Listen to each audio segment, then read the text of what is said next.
Reanimation in Commander is dead. Or is it?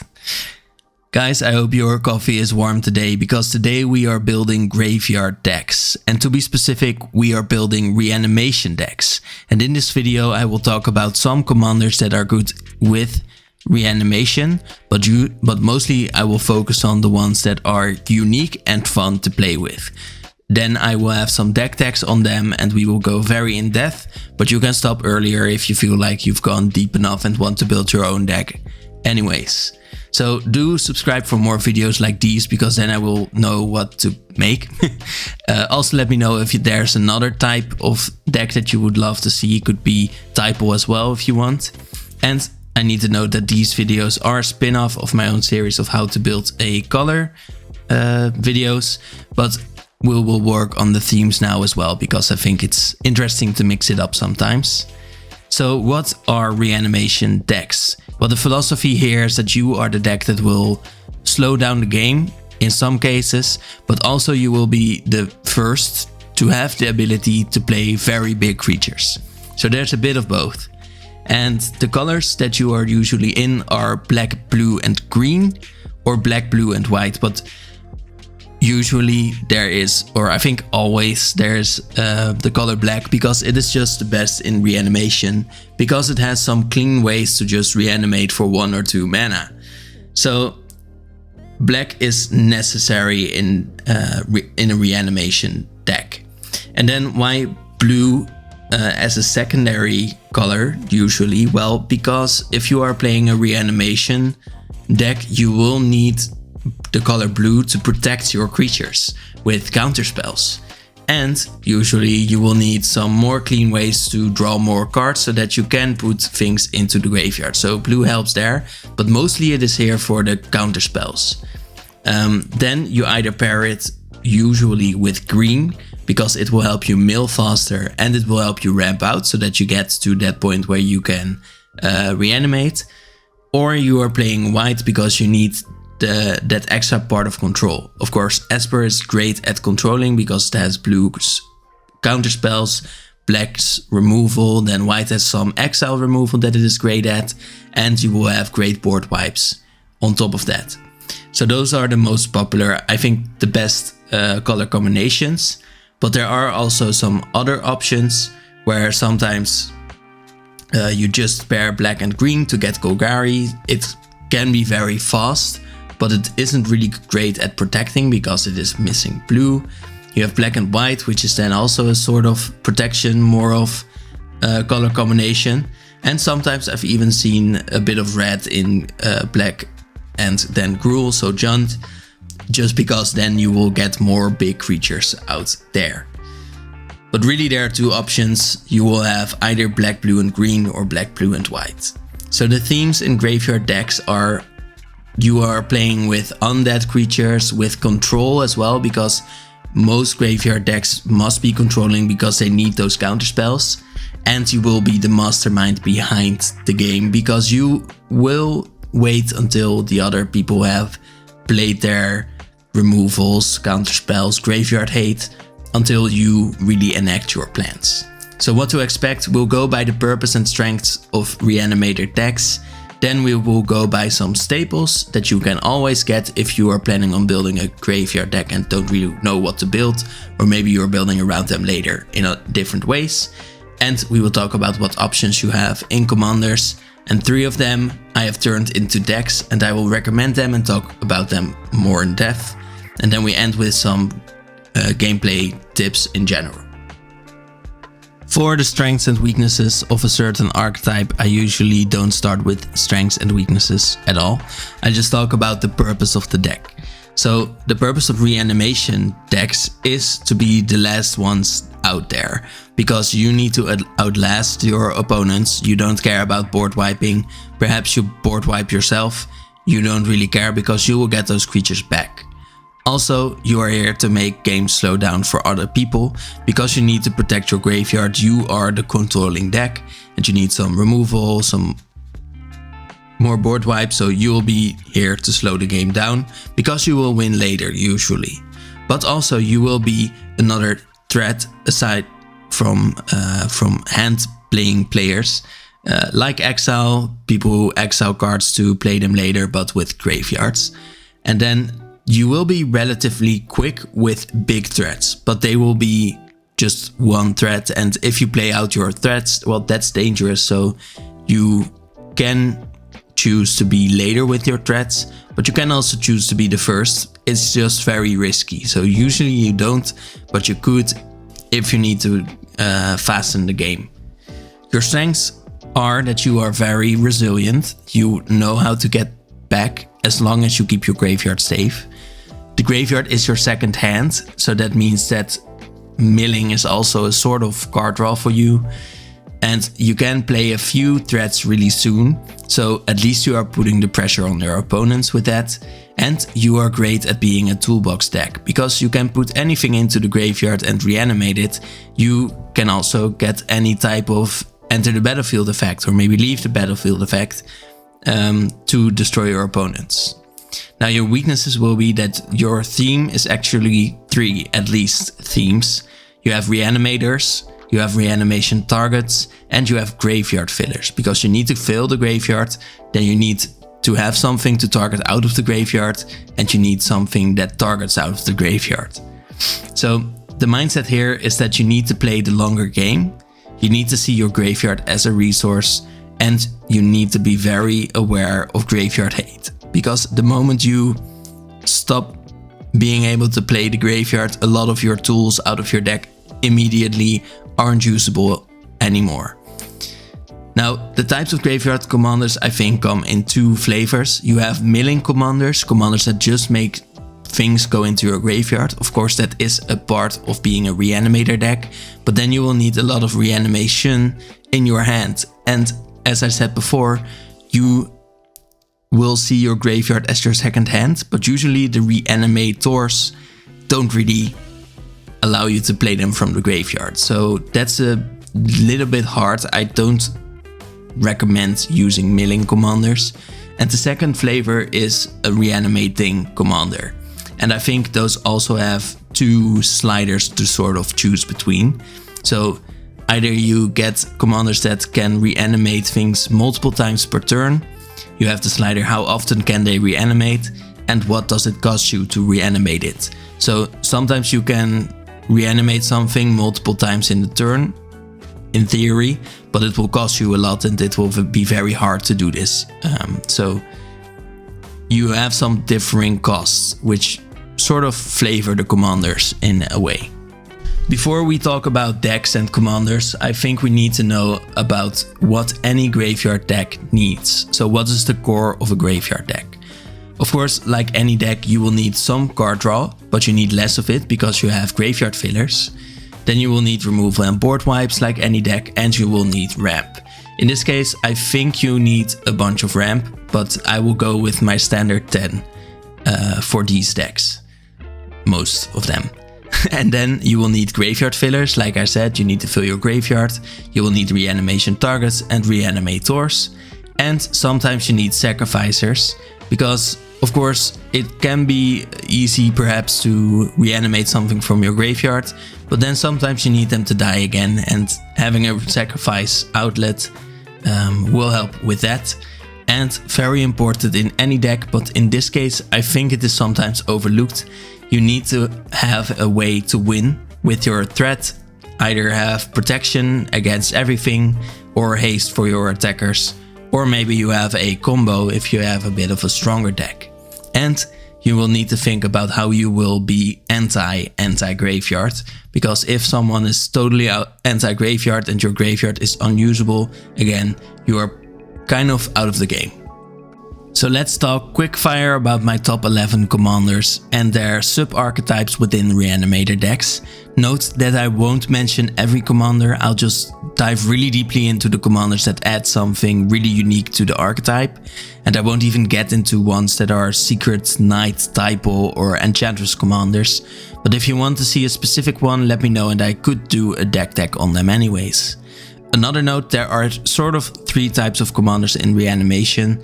Miller type, there are some that are payoffs for milling, and then real reanimating commanders. So I will talk about that a little bit too. We have, for example, Teval or Teval, I don't really know, the balance skill. This is a milling commander, but also a reanimation payoff commander. But I would say mostly it is a miller type that also returns a land. So this isn't really something I would go with personally for reanimation, but you could do it in a more focused land type archetype. Then you have Hansi Toolbox Tori. Again, I don't know. Is a commander that very easily discards cards, so that can be a sort of miller type commander, but again, well, I think isn't really in the right colors anyways, but also is more of a unique commander than necessarily reanimation. Then we have Mirko the obsessive theorist, like Marin, like the classic Marin, but with surveilling, and Mirko's power is to surveil, and notably this also fills your graveyard. Now the thing is, you can reanimate with this, but only once a turn, and it is also a miller type, so it does sort of double duty. Then a new addition is Celeste Rune Knight, which grants you +1 counters on every creature you control whenever you reanimate. So this is a pure payoff commander. You will need things that mill into your graveyard, and you will need things that still reanimate. So maybe this is, well, this needs a little bit too much, I think, outside of the commander itself. Now for the real reanimation commanders, we have Sefris of the Hidden Ways, which helps you reanimate whenever you complete dungeons. And on graveyard entry, you will get another trigger into the dungeon. So that is also something that you can build around. Now this doesn't mean that you can have unlimited reanimations in a turn, but you do need to complete a dungeon. So that is pretty hard. But you can do this pretty quickly too. And there are some combos. So then we have Marin, which I talked about a little bit before, which uses experience counters to reanimate ever larger targets. And this works on death triggers. So you also have a little bit of a sub-theme with death triggers. And then you will get 1 each end step, but you do need to have creatures die, which is another thing that still forces you to be in another theme, even though it's sort of in reanimation to want to play a bit of sacrifice too. Then Kefka, Dancing Mad, another new one, but this reanimates at most 3 cards and from your opponent's graveyards. So it is a little bit too unreliable to really call it a reanimation deck, even though it does reanimate. So 3 each turn at most, and does need cards in your opponent's graveyards. And it costs 7 mana itself, so that's a little bit too far for a controlling deck, I would say. Then Muldrotha, I think, spoilers, my favorite, reanimates a bunch, but you do have to pay mana, so you do need that ramp, but you are in green, so you can ramp. And you will need to play around card types as well, plus the mana is really a sort of a stinker in reanimation decks, which are usually able to really quickly play out the reanimation targets that are really big, and Muldrotha wants to work with slightly smaller toolbox types. Then we have a new one as well, Emmet Selch, which is like a Muldrotha deck but without the drawback, but then you need to have 14 cards in your graveyard first. So there's a very high need to have a bunch of milling in your deck too. And I think also a new one, Hashaton, Scarab's Fist, just a few sets ago. Great at reanimating, but needs discard too. So it is a sort of unlimited way to reanimate. Does make sure that you only get the 4/4s, but also needs discard. And the real upside is that they only cost 3 mana each, so you can definitely reanimate a bunch. So now I will go over 3 of the commanders that I think are the most unique or bring the most to the reanimation table. Starting with Sefris of the Hidden Ways, and I do have a deck, so I will put it in the description down below this video. And if you want to see a full deck tag on one of these, if you have any questions, just let me know. But Sefris is a type of commander that reanimates depending on the amount of dungeons you complete. So you will need a bit more setup, and you have another theme, which can be pretty hard. The identity of Sefris is that Sefris is a member of the Red Wizards in Dungeons & Dragons who traveled across the Sword Coast Dungeons & Dragons to look for knowledge. As she specializes in necromancy, any completed adventure will teach her to necromance in new ways. So that is why she is in Esper in a sort of weird way. Her mechanical game plan is to fill your graveyard, of course, play your commander, then finish dungeons, which takes 3 to 7 times, and then you sacrifice your creatures and you repeat this process. So the deck parts which you need, where I will also advise you on some numbers per category, are as follows. So with Sefris you can either go the classic aristocrat way, because Sefris lets you venture into the dungeon whenever a creature dies, or you can go full dungeon mode. In any case you will need enough of it. So going the dungeon mode force you to play less themed cards. I would say about 10 will be enough. I personally always work with 38 lands, so that will go for every one of these decks. And for card draw, I think you will need less than usual, so I would say here about 8 is good. And then grave filler will automatically be filled. I have 11 with just 3 of them not also drawing cards. So you will need some double duty cards in this deck, because you have so many themes to work with. Then you will need at least 5 reanimation targets that help you win the game actually. So I've chosen ones that work with enter the battlefield effects, because I didn't find room for most haste enablers or protection.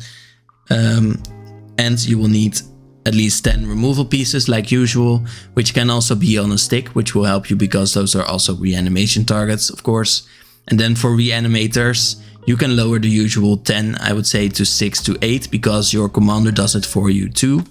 And I would say in this deck go about 5+ protection spells, including some counter spells, because counter spells double as your protection against graveyard hate. Said it before, but definitely important to know how you will protect your graveyard.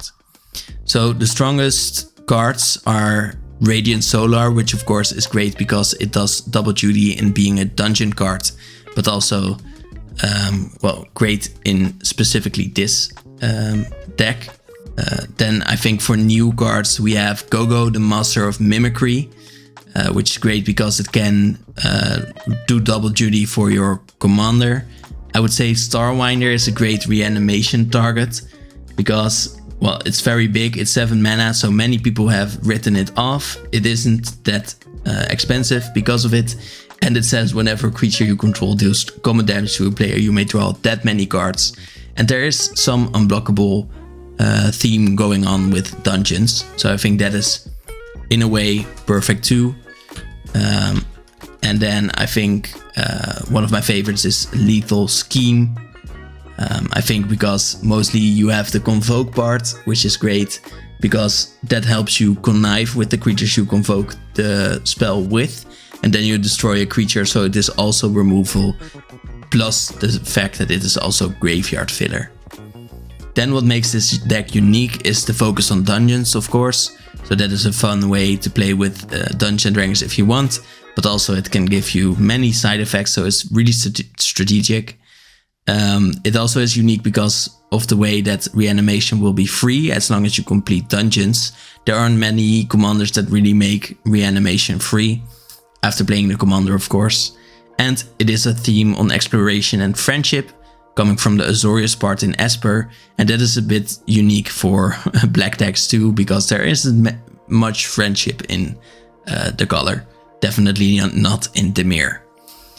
So the strengths and weaknesses of this particular deck are that it needs a lot of room for themes, so double duty cards are necessary. In my deck I've made sure that there are a bunch of them. You will need your commander as a necromancer around, so you need some more protection for your commander itself. It can be very flexible in your choice for dungeons or aristocrats, which I think can be very fun, the way that you can build it in 2 ways.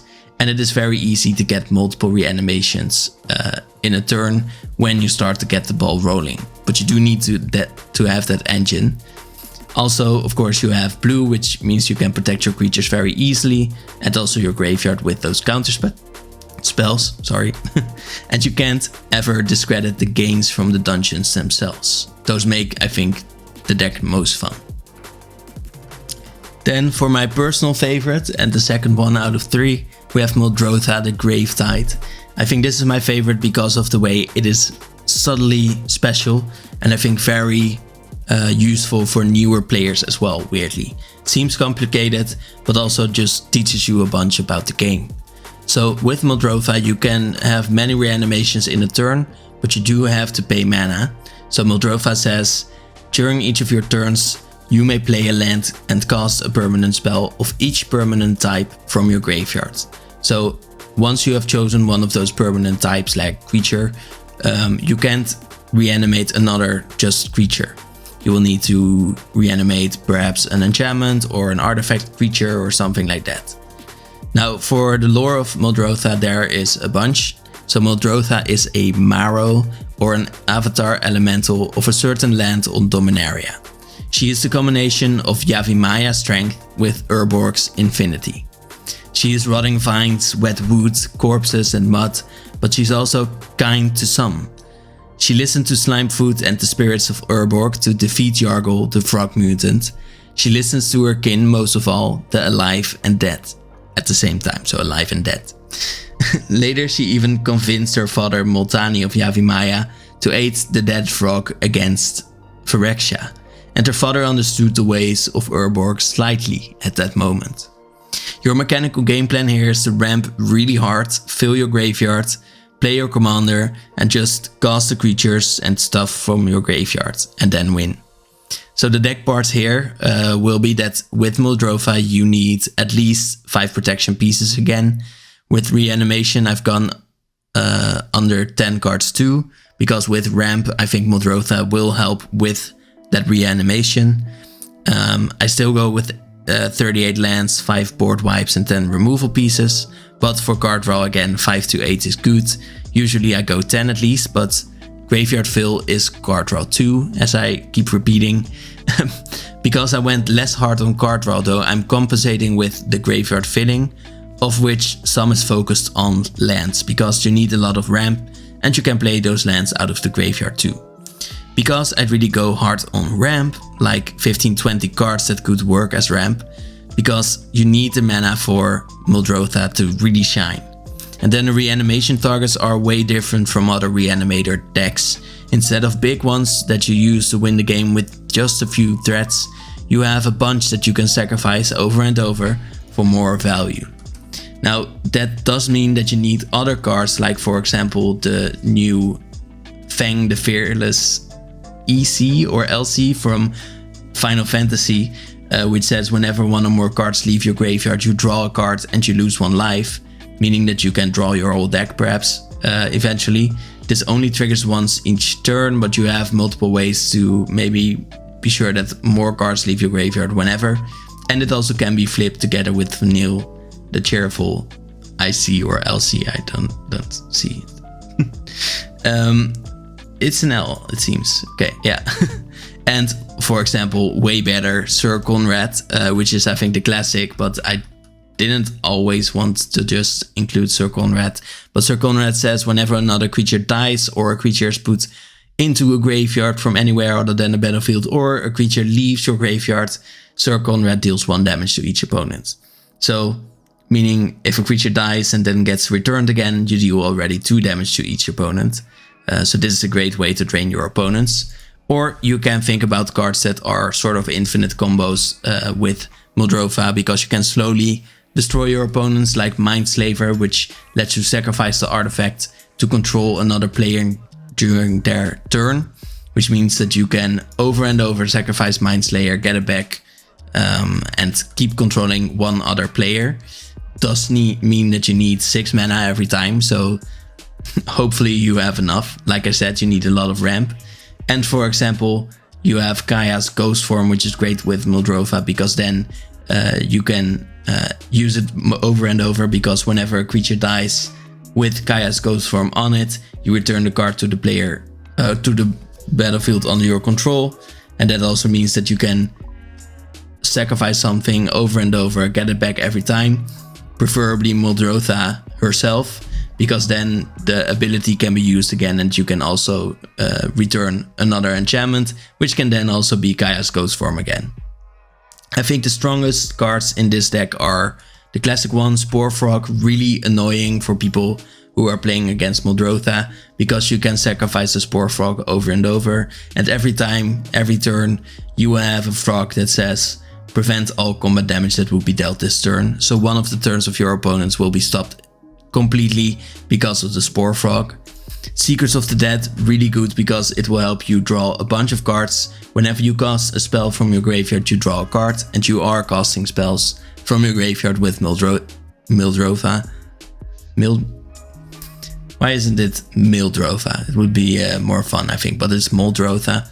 I think we should start calling it Muldrotha, or maybe that's another archetype for another day. We also have I Still Explorer as a new card, really big in Commander already. Says you may play an additional land on each of your turns. You may play lands from your graveyard. Of course, that's also done by Muldrotha, but never bad to have multiple commanders. And it has landfall whenever land enters, mill a card, and you don't mind milling because your graveyard is your second hand. Then we have the Awaken the Honored Dead from Tarkir, which is a card that destroys a permanent, a saga that destroys a permanent, Then you mill 3 cards, which is also perfect, and then you may discard a card, and when you do, you return a creature or land from the graveyard to your hand. You don't really care about the last one, but discarding something can sometimes be useful, because then you can return it anyways. Tefal, like we had talked about before, is great here because, of course, it mills, it gets back lands, and whenever one or more cards leave your graveyard, you create a 2/2, and you will have a bunch of cards that can be easily returned from the graveyard that will be pretty cheap. And then the Rise of the Witch King is, I think, also great from Lord of the Rings, just an uncommon, that says each player sacrifices a creature, and if you sacrifice the creature this way, you may return another permanent from your graveyard to the battlefield, meaning you get your opponents to sacrifice stuff, you sacrifice something, but you also get to return something. And as most of your things will be cheap, you can definitely get some upside from returning a big creature from your graveyard. So what makes this deck unique is focusing on having multiple card types in the graveyard that will be useful for you to resurrect over and over to make a balanced way to get a lot of value that will eventually be unbalanced if you play your cards right. The fact that you need to cast your card still makes it different from other graveyard strategies because you need that mill. And adding green allows you to have that ramp that you need to facilitate your need for mana, but also can get you over the top sometimes. Your strengths are that you are able to ramp fast, which you will need, that reanimation is your only theme, you skip the dungeons or discard for example. You're able to have multiple small reanimations in a turn, allowing for a very great toolkit strategy. You have the best colors for a speedy tactical approach paired with control, and you are strong with sacrifice, but you're also able to resurrect so much. Your weaknesses are, and there are fewer, that you need to have that mana, you need to have multiple card types to work with, but that's also just fun deck building, and you'll need to think about your win cons, and you will need to protect them, but that's true for any graveyard strategy. Then last, and I'm not going to say least this time, is Hashaton the Scarab's Fist, because, well, a great one, because it will allow you to have many reanimations in a turn. The only drawback here being that you have to discard them, so you will need another theme again. The lore of Hashaton isn't really there, doesn't really exist. He serves the Scarab god and has done so for some time, that's what we know. We know that Hashaton was there when there were 5 insectoid gods on Amonkhet instead of 3.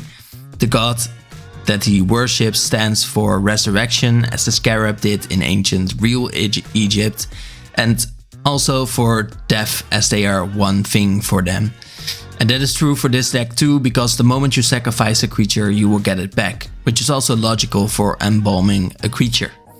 Your mechanical game plan will be to control the game, which is a bit different, but you will be full control on this deck. You will need to discard cards and then reanimate creatures as 4/4 zombie tokens, which are all 3 relevant in some cases. Then you will strengthen or double your tokens and win that way. So the deck parts here are, with Hashaton you will need to go way harder on protection and removal. I went 14 removal and 10 protection because you need to get to the late game. This deck is the classic Esper Control archetype mixed with Reanimation, and that will be your slow win con. I have no Reanimation here because most creatures we want to reanimate aren't Reanimation targets. They want to become 4/4 via Hashaton's ability, so luckily it is a pretty cheap commander that you will be able to play multiple times, but again, you will need a bunch of protection because Hashaton is your win con here, eventually in a way. So I have still 38 lands, so for board wipes I've gone a bit less because of how instant speed I want to be, and then card draw needs to be here in full force because you don't really play with your graveyard here as much as your hand really.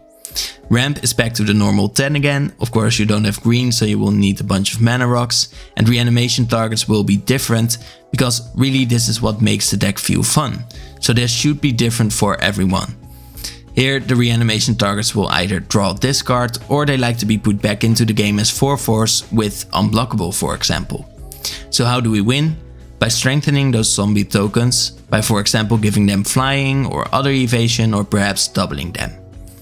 Your strongest cards are, for example, Exalted Sunborn, which is new. What this does is it will allow you to double the amount of tokens that will be created. Cards like this are great because, of course, those 4/4s that you create are tokens, so anything you reanimate will be reanimated twice. You can even, because this card isn't legendary, reanimate 2 Exalted Sunborns, if you have another token doubler out.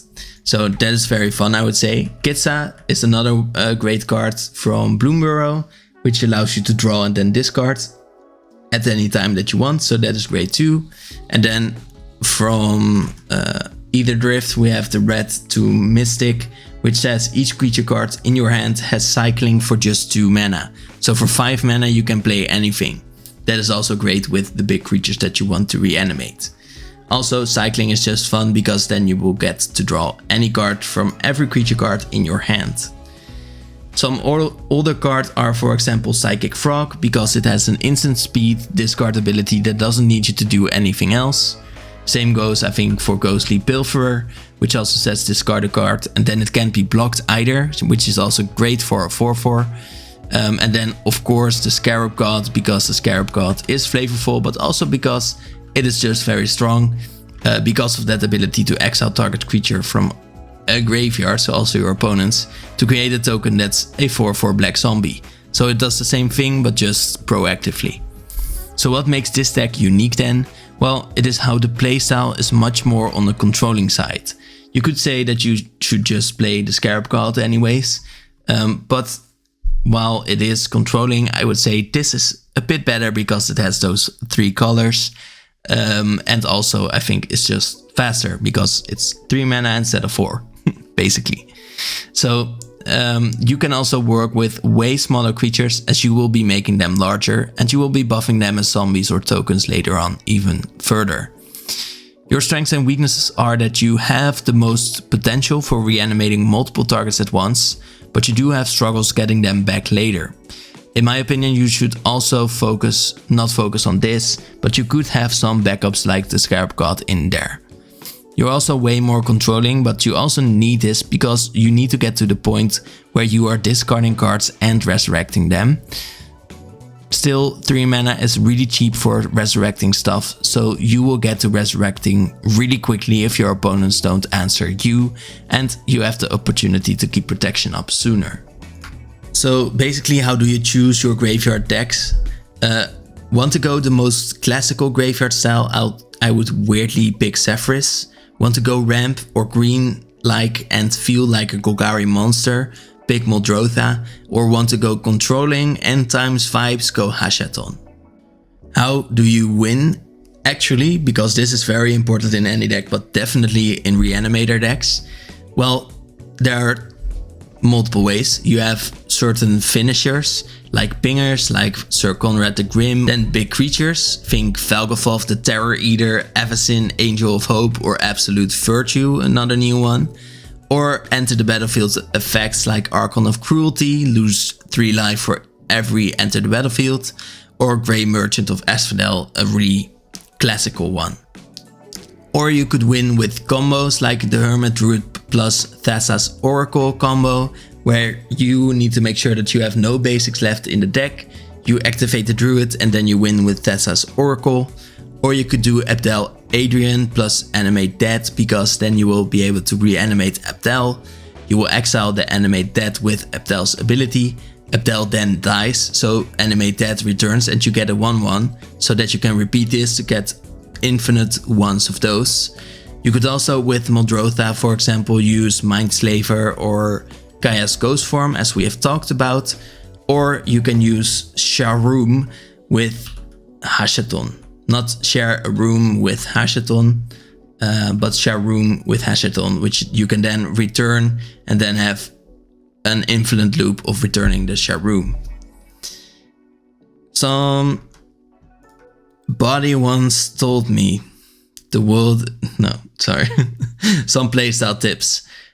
So do try to learn to note all of your resources, your hand, your deck and your graveyard. You will need to remember, because otherwise, if you don't remember what is in your graveyard, your opponents will see you looking at your graveyard and they will know that something will be up. Think about your timing. Your threats can return, but be careful not to overextend, because your opponents might get rid of your threats into exile from your graveyard. You'll be quick to get your threats out, so note that your opponents will watch you to remove those threats once you get them in your graveyard. Try to catch your opponents with their guards down, maybe by discarding something and then reanimating it immediately. Also be sure to have protection against early damage. Perhaps threaten opponents with Black's many removal spells by having mana open, or just make sure that you have some creatures that can also defend.